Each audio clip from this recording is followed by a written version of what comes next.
Hi, I'm Shelley Johnson. I have my tea, and I'm inviting you to join me as we hear some words and give them space to do a work in us.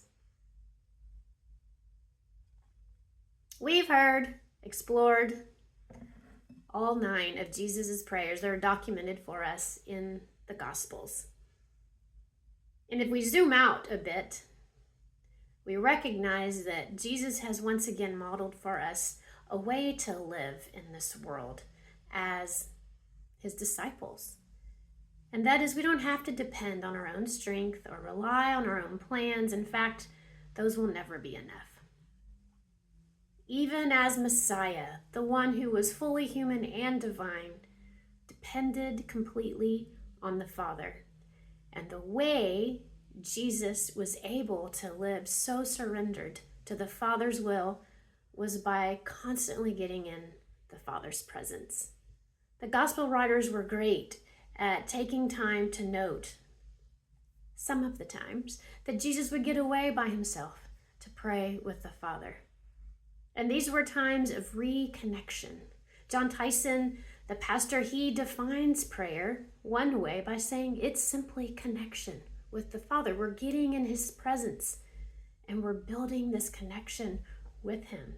Paul in Ephesians 3 gives us the image of a plant that is rooted in the soil by telling us that we are to root ourselves in God's love. Just as the roots of that plant dig deeper and deeper into the soil in order to receive the nutrients, we can do the same with God. And we do that, at least one way, is by prayer. And it's to be a life of prayer, not a compartmentalized prayer life where we have prayer life here, work life there, family life there. My friend J.D. Walt at Seedbed says we need to think of prayer as more as all-encompassing throughout our lives. It's a constant communication with God, what Paul called praying without ceasing. Sometimes, yes, that's getting off in our secret places and just having solid quality time with God alone. But let's face it, we have busy lives where we have lots of commitments and responsibilities, and we can't just be holed away in our secret places all the time. But a life of prayer frees us to talk to God along the way throughout our days, a running conversation where we're able to freely share everything that's on us and to receive from him everything he has for us. This connection, this life of prayer is less about experience and emotion and more about connectedness.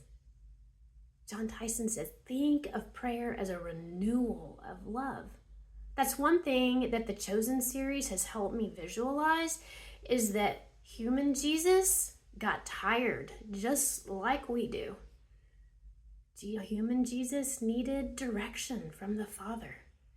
And so in those times, he went away by himself to reconnect with the Father, to root himself back into the Father's presence so that he could be renewed by God's love. So that's our challenge this week, friends.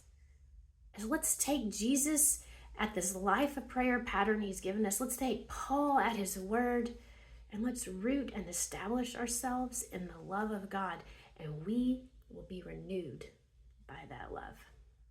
Let me know how I can be praying for you. See you next time.